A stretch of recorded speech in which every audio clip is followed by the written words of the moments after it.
Okay, so all of us think that film industry is very glamorous. Okay, so when we look it up on screen, or the way you do your makeup and your dressing and all of that. But can you really give us some insights? Like, is it really glamorous, or is it a lot of pressure, or how? What are the mechanics of it? Firstly, the film industry is a completely male-dominated industry. I have to say that. Let's bring the change. How many, if I ask you to name the superstars, name them. Come on.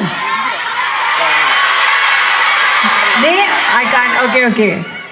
Stand up and name them yourselves. Name the superstars of Indian cinema. You have Shah Rukh Khan.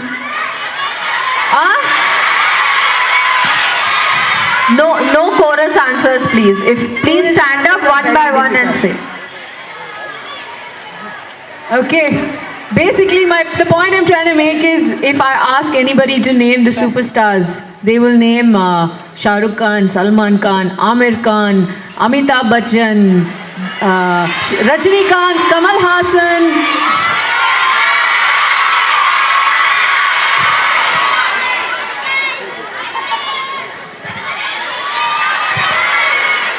Okay, I can't hear you guys if you shout like that. நீங்க என்ன சொல்றீங்கன்னா புரியல.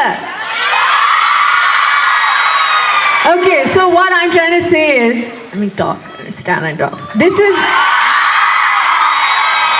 is something very, very important to me, something I have discovered recently. I recently did a film, Taramani. I don't know how many of you watched it. So, I'm standing so I can see you better, okay? So, after Taramani, I haven't signed a single film yet. Not a single film. Whereas a girl who acts opposite Vijay and does nothing except comes and dances for 3 songs, immediately after the film releases, if it's a hit, she will sign 3, 4, 5 films she'll sign. Why after Taramani, where everybody loved the film, everybody raved about my performance, I have yet to sign a film? Because when a woman does a strong role that asks uncomfortable questions and she says, hello, I'm not happy to be a pretty young thing on screen. I want to do more than that. Yes, I can look hot and sexy and I can act also. So write roles for me. Don't ask me to come on screen and jiggle my butt and wear revealing clothes and be happy with that. I'm not going to be happy with that. I can do a scene on screen where I'm naked, okay? And it will have more relevance, a lot more relevance than women who say, I will not do kissing scenes, but who are ultimately objectifying themselves on screen. And that for me is the primary issue with especially Tamil cinema. Now at least slowly it's changing, slowly, very, very, very slowly. But so, yes, as you said, Tamil cinema.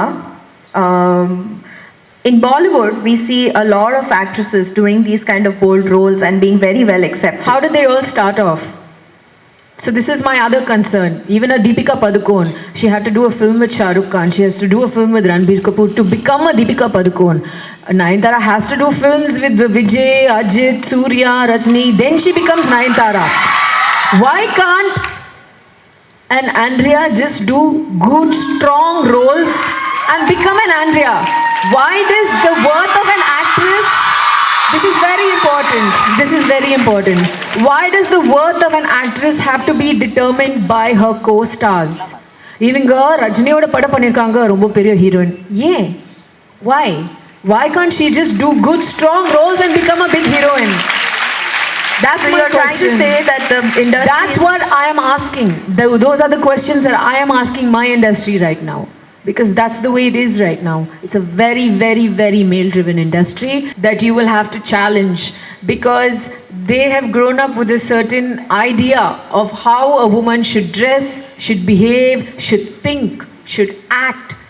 And those ideas are changing. Because we are changing. Our ideas are changing. We're evolving. And we should do them a service by trying to open up their minds as well. So that when your daughter and your granddaughters come into the world, it will be a far more equal place to live in. We won't need a panel discussion like this because women will feel they have equal opportunities and equal rights. They will feel equal to their men. That is what I ultimately hope for. I haven't even colored my hair. So Botox is, I can't even, it's not even on the horizon for me. I believe in being true to who I am. I don't do injections. I don't do surgeries. My nose is my nose. You can look at my childhood pictures. I mean, but ultimately, it's every woman's choice. Everything has its disclaimers. Just like an athlete has the choice to do steroids or not. It's about how you choose to run your race. You want to run it fair, or you want to take the help of, Botox or other surgeries. It's a person's choice. And ironically, if you go to any cosmetic surgeon, he will tell you that the number of people doing surgeries is far more than showbiz people. It's regular women who feel the pressure to look like a photoshopped version of an actor. Nobody looks like how they look on the magazine covers. Nobody. Not me, not anybody. That's a lot of makeup, it's perfect lighting, it's a lot of Photoshop. Nobody looks like that when they wake up. I'm not saying we look terrible, but I'm just saying it's not like, oh my God,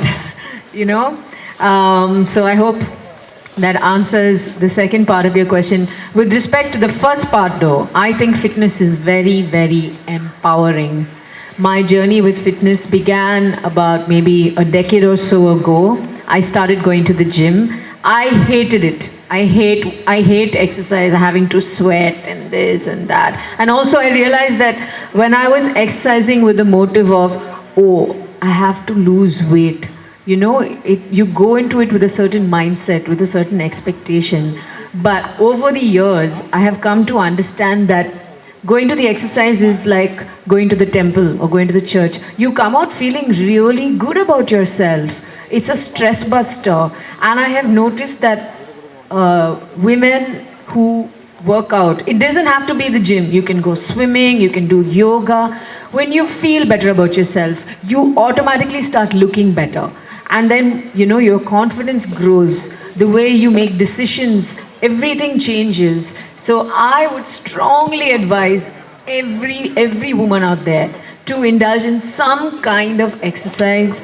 And the health benefits, of course, I don't even need to tell you. It does everything from correcting your menstrual cycle, from regularizing your menstrual cycle. It can help with all kinds of hormonal issues. You don't have to overdo it. Just do as much as you need to. I do 2 to 3 hours a week, and that keeps me going. If I feel like, I need to look a certain way, then I might increase it a bit. Otherwise, if I go on holiday, I might chill for a bit.